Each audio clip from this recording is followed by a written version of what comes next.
नमस्कार, स्वागत आपका हरियाणा न्यूज़ 24 पर। मैं हूं प्रिंस लामा, मेरे सहयोगी विनय सिंधु के साथ मौजूद है हम एक बार फिर दोबारा से महेंद्रगढ़ जिले के कनीना ब्लॉक में, और गांव है ककराला। ककराला गांव में हम मौजूद हैं और हमारे साथ एक नॉर्मल से परिवार की एक छोटी सी बच्ची मौजूद है, 9वीं कक्षा, जिन्होंने अभी पास की है और 10वीं कक्षा में ये हो चुकी हैं। इसरो में इनका सिलेक्शन हुआ है।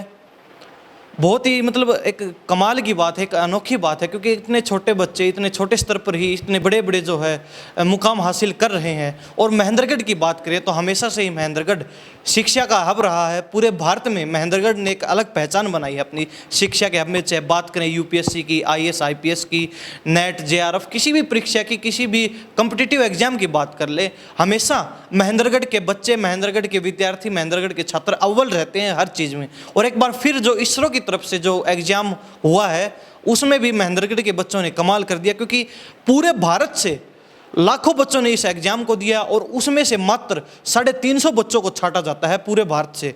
और उसमें भी महेंद्रगढ़ के एक छोटे से गांव की यह बच्ची अपना सिलेक्शन ले पाती है, अपनी सीट पक्की करवाती है, तो एक बहुत ही अच्छी बात है, बहुत खुशी की बात है। हमारे साथ ईशा मौजूद है। ईशा, स्वागत आपका Haryana news 24। Thank you sir. सबसे पहले तो आप अपना ये पूरी बातचीत बता दीजिए हमें कि किस प्रकार, क्या कुछ ये एग्ज़ाम है इसरो का और किस प्रकार इसमें सिलेक्शन होता है, पूरी प्रक्रिया बता दीजिए। ये एग्ज़ाम जो है वो इसरो की तरफ से होता है और हर साल होता है। जो बच्चा 9th क्लास में होता है 1 जैन को, वो इसके लिए एलिजिबल होता है। इसके लिए पहले हमें एक क्विज़ देना पड़ता है, उसके बाद जो भी हमारी सर्टिफिकेट्स होती हैं जो अब तक हमने अचीव की हैं, प्रीवियस 3 इयर्स तक की ही होनी चाहिए, वो सब हमें अपलोड करनी होती हैं और फिर उसके कुछ दिन बाद ही हमें उसका रिज़ल्ट मिल जाता है। और परसेंटेज होती है अकॉर्डिंग टू द कि क्विज़ में हमने कैसा स्कोर किया है, और सर्टिफिकेट्स डिस्ट्रिक्ट लेवल की है या नेशनल स्टेट लेवल की है, उसके हिसाब से अलग अलग परसेंटेज होती है। और जिन बच्चों की हाईएस्ट परसेंटेज होती है उन बच्चों को सिलेक्ट किया जाता है। तो इस एग्ज़ाम में आपने बताया कि 9th में होते ही एग्ज़ाम के लिए एलिजिबल होता है, तो सिर्फ 9th के बच्चों के लिए होता है या उससे नीचे, उससे ऊपर की कक्षाओं के लिए होता है? सिर्फ 9th के लिए। ओनली 9th के लिए? सिर्फ 9वीं कक्षा में जो बच्चा हो जाता है वो ही इस एग्ज़ाम को दे सकता है? तब बच्चा 9th क्लास में होता है, और 9th फाइनल्स तब होते हैं ना 9th के उस टाइम पे। तो ये मुख्यतः आप अच्छे से समझाइए, क्योंकि ज़्यादातर विद्यार्थी हमारे चैनल को देखते हैं, उनको मोटिवेशन मिले, उनको भी पता चल सके, जो बच्चे 8वीं कक्षा या 9वीं में हैं वो भी इस तरीके का एग्ज़ाम दे सकें। तो उनको अच्छे से बताइए कि इसरो में ये होता क्या चीज़ है और इसमें क्या कुछ जो प्रोसेस होता है, क्या कुछ आपको सिखाया जाता है? इसके अंदर हमें 15 डेज़ की विज़िट मिली है। इसरो जो सेंटर है उसके अंदर जो कुछ भी रॉकेट लॉन्च या फिर मिसाइल, सैटेलाइट्स, जो कुछ भी होता है उसके अंदर कैसे वर्क करता है सब कुछ, और जो वहाँ के साइंटिस्ट हैं हमें उनके साथ इंटरेक्शन करने का मौका मिलेगा और काफ़ी कुछ नया जानने को मिलेगा हमें। तो ये आपका सिलेक्शन हुआ है, पूरे भारत से 350 बच्चों को, 350 बच्चों को सिलेक्ट किया गया है। तो कितने बच्चों ने इस एग्ज़ाम में पार्टिसिपेट किया था, आपको जानकारी है? अभी इसकी कोई एग्जैक्ट नॉलेज नहीं है, लेकिन बहुत बच्चे होते हैं पूरे इंडिया से, लाखों करोड़ों बच्चों वो होते हैं, ऐसा बताया जाता है, लेकिन एग्जैक्ट नहीं पता। तो यही जानना चाहेंगे, इतनी बड़ी संख्या में बच्चों ने एग्ज़ाम दिया और उसमें आपका सिलेक्शन होता है टॉप 350 में, कैसा लग रहा है? बहुत ही प्राउड मोमेंट है ये मेरे लिए। और मैं हमेशा से एक साइंटिस्ट बनना चाहती थी, और अभी मैं उसकी तरफ आगे बढ़ रही हूँ, ये जान के, ये सब कुछ देख के, I am feeling very proud. और आगे भी मैं चाहूँगी कि मैं ऐसे ही कदम बढ़ाती रहूँ अपने एम की तरफ और अच्छा करती रहूँ।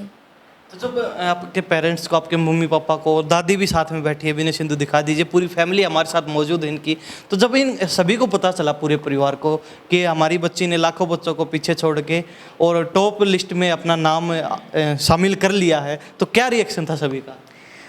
तब मैंने बताया, तब अचानक से सबके चेहरे पे एक अलग ही खुशी थी।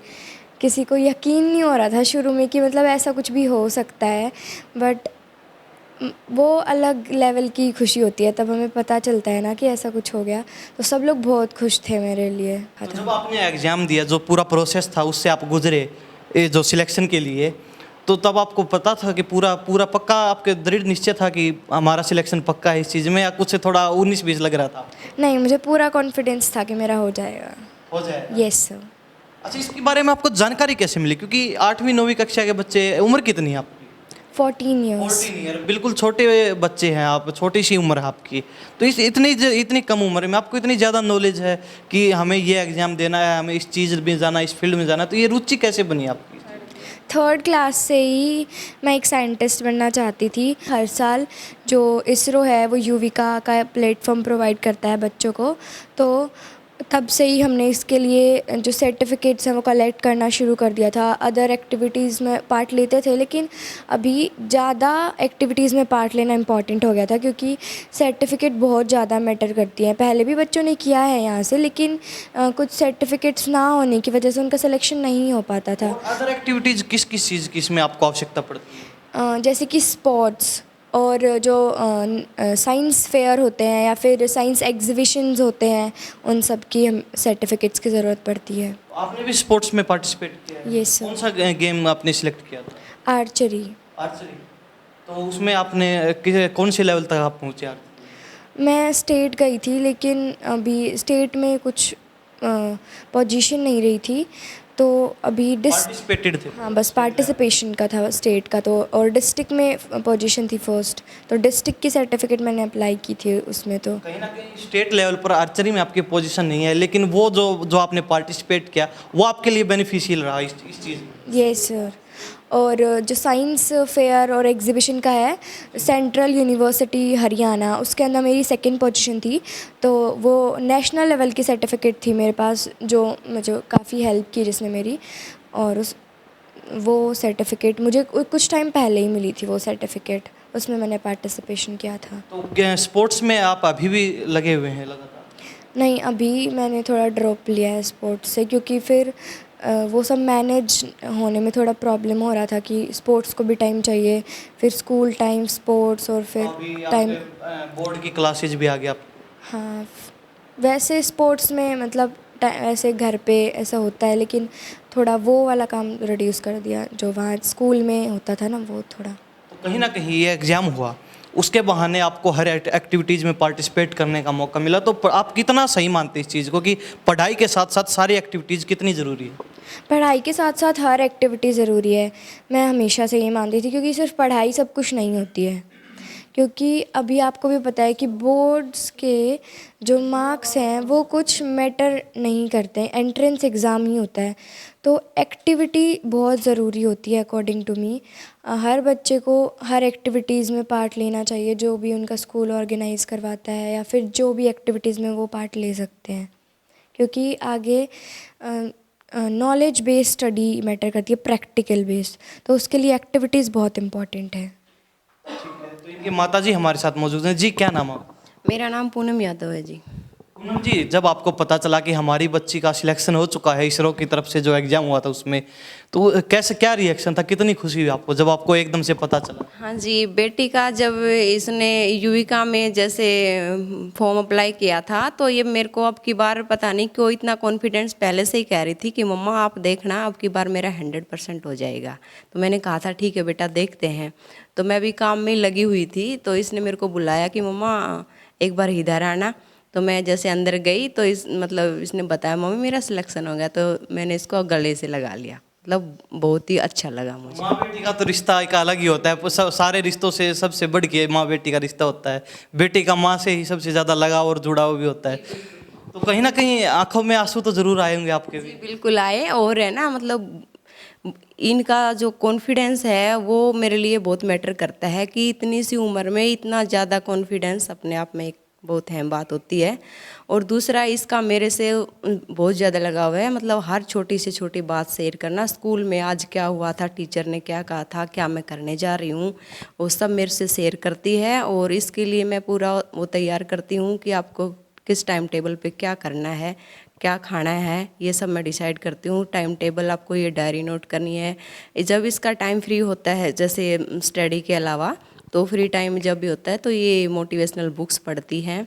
और उसके अलावा इसका डिजाइनिंग में इंटरेस्ट है, तो जैसे ड्रेसेस के डिजाइन बना लेना वो बना लेती हैं। साथ में ये जैसे आर्ट में भी इसका अच्छा इंटरेस्ट है। कोई भी जैसे फेस्टिवल होता है तो घर को डेकोरेट करने के लिए स्कूल में डेकोरेशन करते हैं ये इनके दोस्त पूरी क्लास को। तो ये वर्सेटाइल जीनियस टाइप लड़की है। हर एक्टिविटी में पार्टिसिपेट करने की पूरी कोशिश करते हैं हमेशा। ये पूरी कोशिश करती है। घर पर क्योंकि पेरेंट्स देख रहे हैं, बच्चे भी देख रहे हैं, उनको भी मोटिवेशन मिले, उनको पता चले कि अगर हम 8th क्लास के बाद 9th में होते हैं तो हमें क्या करना चाहिए, 10th में होते हैं तो क्या कुछ करना चाहिए। क्योंकि आपकी बेटी एक प्रेरणा स्रोत बन चुकी है इतनी कम उम्र में ही, कि बता रहे हैं 3री कक्षा में ही मैंने डिसाइड कर लिया था कि मुझे साइंटिस्ट बनना। उसके बाद ये लगातार जो साइंटिस्ट बनने की जो कड़ी है उसमें लगातार आगे बढ़ रहे हैं। तो उसी प्रकार तो पेरेंट्स को कितना जो है साथ देना चाहिए, क्या कुछ करना चाहिए पेरेंट्स को बच्चों के लिए, घर पर कैसा माहौल होना चाहिए? घर के बारे में मैं ये कहूँगी, देखो जी 50-50 का रेशो होता है स्कूल और पेरेंट्स का, दोनों की अहम जिम्मेदारी। अगर बात करते हैं स्कूल की तो बच्चा 6 घंटे ही रहता है स्कूल में, बाकी तो सारे टाइम पेरेंट्स के साथ। तो बच्चे के जो संस्कार है वो मैं मानती हूँ कि बच्चे में हमें ऐसे संस्कार डालने चाहिए जो मतलब आगे चल के वो कहीं इस तरीके उसे कोई परेशानी ना आए। वैसा आपने बताया, खुशी आपको बहुत है, पूरे परिवार को बहुत खुशी हो रही है। तो अभी मम्मी ने बताया कि आप क्या कहना चाहेंगे, पेरेंट्स की तरफ से कितना सपोर्ट मिल रहा है? जो मम्मी जो बात बता रही है, कहीं हमारा कैमरा देख के तो ये ज़्यादा बातें नहीं कर रही है, या कितनी सच्चाई है? नहीं, ऐसा कुछ भी नहीं है, सारी बातें एकदम सच बोली हैं इन्होंने। और मेरी फैमिली बहुत सपोर्टिव है, हमेशा से ही बहुत सपोर्टिव है, किसी भी चीज़ के लिए कभी मना नहीं किया। मतलब कई फैमिलीज़ में होता है ना कि तुम लड़की हो नहीं कर सकती, लड़के ही करते हैं लड़कियां नहीं करती, ऐसा कुछ भी नहीं है। हर चीज़ में कोई कंपैरिजन नहीं होता, गर्ल्स बॉयज़ को इक्वल प्रेफर किया जाता है, सब बहुत सपोर्टिव है। तो आप ईशा के पिताजी हमारे साथ मौजूद हैं। जी, क्या नाम आपका? बलजीत यादव सर। आपसे सबसे पहले तो सवाल यही रहेगा कि आपकी बच्ची का अभी सिलेक्शन हुआ इसरो में, तो इनको ट्रिप मिली है 15 दिन का, ये देखेंगे क्या कुछ होता है, किस प्रकार जो है काम किया जाता है, उस चीज़ में ठीक है। लेकिन डिमांड कितनी रहती है आपके बच्चे की कि मुझे ये चाहिए, मुझे वो चाहिए, कितनी डिमांड करती है? डिमांड तो सर ऐसा तो कुछ भी नहीं है, बाकी जो ज़रूरत के हिसाब से है। जैसे बोलती है कि पापा माइंड को रिफ्रेश करने के लिए मुझे चॉकलेट चाहिए डेयरी मिल्क या मेरे को ब्राउन चॉकलेट चाहिए, ये करती है। बाकी दूध, दही, बादाम शेक ये चलता है नॉर्मल, जो मम्मी कर देती है। चलो खाने पीने की चीज़ें हैं, ये तो आती रहती हैं घर में, सभी मिल बांट के खाते हैं। लेकिन जैसे ज़्यादातर देखा जाता है बच्चे जब कुछ कर नहीं पाते तो वो ठीकरा फोड़ते हैं कि माँ बाप पे फोड़ देते हैं कि हमें ये नहीं मिला, हमें वो नहीं मिला, हमें तो उस बड़े स्कूल में एडमिशन दिलवाना चाहिए था, उस महानगर में जाते, वहाँ बड़े स्कूल में डोनेशन दे के हमें पढ़ाते, तब हम कुछ करते।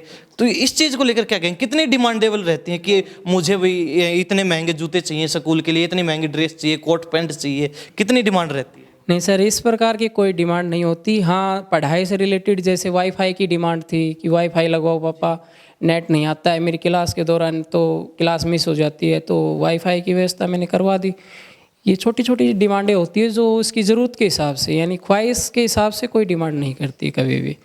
लगभग जो ज़रूरत के हिसाब से होती है वो लगभग इसकी खुद की चॉइस होती है, तो उसमें मैं हमेशा यस बोल देता हूँ, ठीक है बेटा ले लो, कोई दिक्कत नहीं है।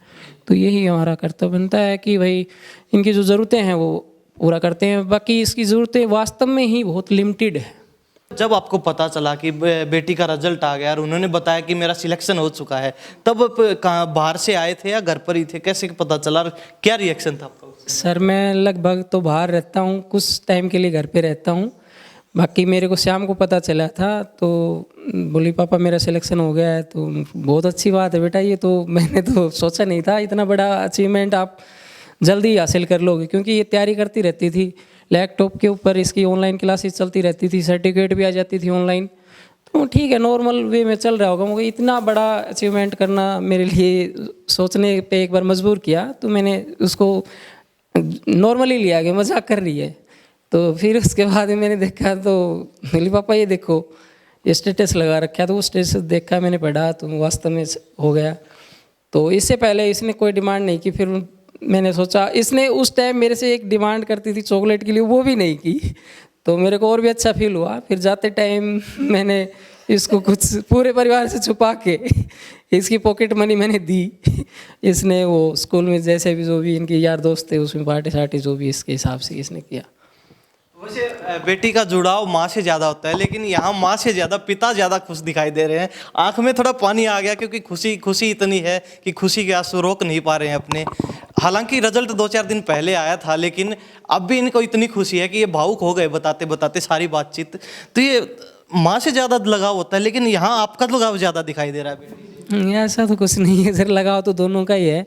बाकी मैं तो टाइम इसको बहुत कम देता हूँ। मैं तो खाली इसकी जो ज़रूरत की चीज़ें हैं वही पूरी करता हूँ। टाइम तो मदर ही देती है इसको सारा, क्योंकि मैं +2 पास हूँ। उसके बाद मैंने सिर्फ एक्यूप्रेशर डिप्लोमा किया है, मास्टर डिप्लोमा, और एक्यूप्रेशर में मेरे को 10 साल का एक्सपीरियंस है। तो उसके बारे में मैं बता सकता हूँ कि कौन सी नस कहाँ से दबानी है, कौन सा पॉइंट दबाना है। बाकी इसके लेवल मेरे लेवल से बहुत हायर है, ठीक है। तो इस प्रकार से है सर। तो ऐसा पापा तो भावुक हो गए, क्या करेंगे? कुछ ज़्यादा बॉन्डिंग दिखाई दे रही है पिता पुत्री में आपस में। मेरी बॉन्डिंग मम्मा पापा दोनों के साथ अच्छी है, बहुत अच्छी है। आपकी मम्मा को कुछ कम खुशी दिखाई दी, पिता पापा को ज़्यादा खुशी दिखाई दे रही है कहीं ना, आपको नहीं लगता? ऐसा कुछ नहीं है, मेरे को ऐसा नहीं लगता, दोनों में से बराबर प्यार करते हैं। तो जब आप पता चला था तो उस समय तो मम्मी भावुक हुई थी, है ना? हाँ। अभी मेन बातचीत हम करें, जिस प्रकार आपने एग्जाम दिया 9th के बाद, अभी आप 10th में हो चुके हैं प्रमोट होके, तो उसके अलावा जिस प्रकार जैसे स्कूल में आपकी रेगुलर जो पढ़ाई चलती है, उसके अलावा और क्या कुछ आपको पढ़ाई करनी पड़ती है एग्जाम के लिए, या फिर वो इनफ है उसी में काम चल जाता है? नहीं, उनका जो प्लेटफॉर्म है उसके अंदर काफ़ी सारी कोर्सेज़ हैं, तो मैंने पहले ही कोर्स स्टार्ट कर दी थी जो सही में काफ़ी हेल्पफुल थी। उससे बाहर तो शायद ही कुछ था, मतलब मोस्ट ऑफ वहीं पे कवर हो गया था। तो जो जैसे रेगुलर जो आपकी पढ़ाई चलती है स्कूल में, जो साइंस आपको पढ़ाया जाता है, तो वो भी आपके लिए था काफ़ी लाभदायक, बेनिफिशियल, या फिर उसमें कुछ ज़्यादा इम्पोर्टेंट नहीं था वो उससे रिलेटेड? उससे रिलेटेड ज़्यादा कुछ नहीं था। जो उन्होंने साइट पे जो उनका कोर्सेज थे उनमें ज़्यादा कुछ था, क्योंकि मोस्ट ऑफ चीज़ें इसरो से ज़्यादा रिलेटेड थी कि मतलब सेंटर्स कब कहाँ से कैसे सेटअप हुए, कि उनके पीछे के रीजंस और ऐसा कुछ था। मतलब जो बुकिश नॉलेज थी उससे तो काफ़ी कुछ अलग था। बुकिश लैंग्वेज जो है मतलब उससे रिलेटेड कोई मुश्किल से 1-2 क्वेश्चंस होंगे, बाकी कुछ कोर्स से ही था जो कुछ अलग था। कितने समय पहले आपने ये कोर्सेज वगैरह की जो रिवीजन वगैरह जो पढ़ाई शुरू कर दी थी आपने? 4-5 महीने पहले ही स्टार्ट कर दिया था मैंने, क्योंकि सर ने पहले ही हमें बता दिया था, तो उन्होंने पहले ही बोल दिया था कि अभी इस पे फोकस करो, तो तब से ही मैंने स्टार्ट कर दिया था। 4-5 महीने मतलब इनफ है, अगर एग्जाम किसी को क्लियर करना है तो 4-5 महीने मन लगा के पढ़ लो, वो काफ़ी है। Yes sir. और क्विज के साथ साथ सर्टिफिकेट्स डिफरेंट अदर एक्टिविटीज़ में ज़्यादा इम्पोर्टेंट है जाना। मेरे हिसाब से एक्टिविटीज़ में ज़्यादा बच्चों को जाना चाहिए। पढ़ाई के साथ साथ अदर कैरिकुलम एक्टिविटीज़ भी उतनी ही इम्पोर्टेंट है। तो ये जो सारा कंटेंट है आपका, ये ऑनलाइन मिलता है या फिर वैसे ऑफलाइन में मिल जाता है? ऑनलाइन है, उनकी जो खुद का प्लेटफॉर्म है, उधर कोर्सेज हैं और बच्चा कोर्स सेलेक्ट कर सकता है। कोई भी अलग कोर्सेज होते हैं, जैसे कि अर्थ सैटेलाइट्स के लिए अलग कोर्स होता है, पेलोड्स के लिए अलग, और भी काफ़ी सारे कोर्सेज होते हैं। आप कितने घंटे पढ़ाई करते हैं डेली? मैं 4 से 5 घंटे बस, और वो घंटे मैं बिल्कुल अच्छे से करती हूँ कि कम पढ़ो लेकिन ऐसे पढ़ो कि वो लाइफ टाइम के लिए एकदम परफेक्ट हो, मतलब दोबारा उसको इतना ज़्यादा पढ़ने की ज़रूरत ना हो। कई बार बच्चे कहते हैं कि हम 10-10 घंटे पढ़ते हैं, 8-8 घंटे पढ़ते हैं, तो वो कोई ज़रूरी नहीं है। आप जितना भी पढ़ रहे हैं, चाहे आप 1 घंटे पढ़ो, लेकिन इस तरीके से पढ़ो कि जो आपने पढ़ा है वो मतलब दिमाग से स्लिप ना हो, आपके दिमाग में बिल्कुल जम जाए। यस सर, कम पढ़ो लेकिन एफिशिएंट पढ़ो, मेरा मानना तो यही है। क्योंकि रेगुलर पढ़ते हैं तो आँखों पे भी स्ट्रेन की प्रॉब्लम हो जाती है और फिर मेंटल डिसऑर्डर्स होने के चांसेस होते हैं। तो इसलिए रेगुलर मेंटेन पढ़ना चाहिए, बीच में ब्रेक लेना चाहिए। इतना मतलब सिटिंग होनी चाहिए, लेकिन रेगुलर 8-8 घंटे की सिटिंग तो नहीं होनी चाहिए। जैसे कि मैं 1 घंटे पढ़ती हूँ, फिर उसके बाद थोड़ा टाइम बाहर घूम लेती हूँ या फिर वाटर ब्रेक ले लेती हूँ, फिर उसके बाद दोबारा से पढ़ लेती हूँ, ऐसे। तो आपकी दादी बैठी हैं, दादी से कितनी बातचीत होती है दिन में? दादी से होती है बातचीत, करती हैं तो बहुत। शाम को सोना वगैरह होता है तो दादी के साथ ही? नहीं, मम्मा के साथ सोती हूँ मैं। मम्मा के साथ? हाँ। तो सुबह कितने बजे उठते हैं? सुबह दादी उठाती होगी आपको सबसे पहले? नहीं, मम्मा ही उठाती हैं, पापा उठाते हैं। तो दादी के पैर वगैरह भी दबाते हो? हाँ, पूछे दादी से, कहीं झूठ तो नहीं बोल? पूछ लो, कंधे भी दबाती हूँ मैं। अच्छा। माता जी आपका क्या नाम है? मेरा नाम गीता। गीता। पोती ने झंडे गाड़ दिए पूरे भारत में, लाखों बच्चों को पीछे छोड़ के अपना सिलेक्शन हुआ है, क्या कहेंगे इस बारे में? बेटा बहुत अच्छे हो करे उसे। बहुत अच्छा कर रहा है। तो आपकी कितनी खुशी हो रही है? मेरे तो बहुत ज़्यादा बारिश,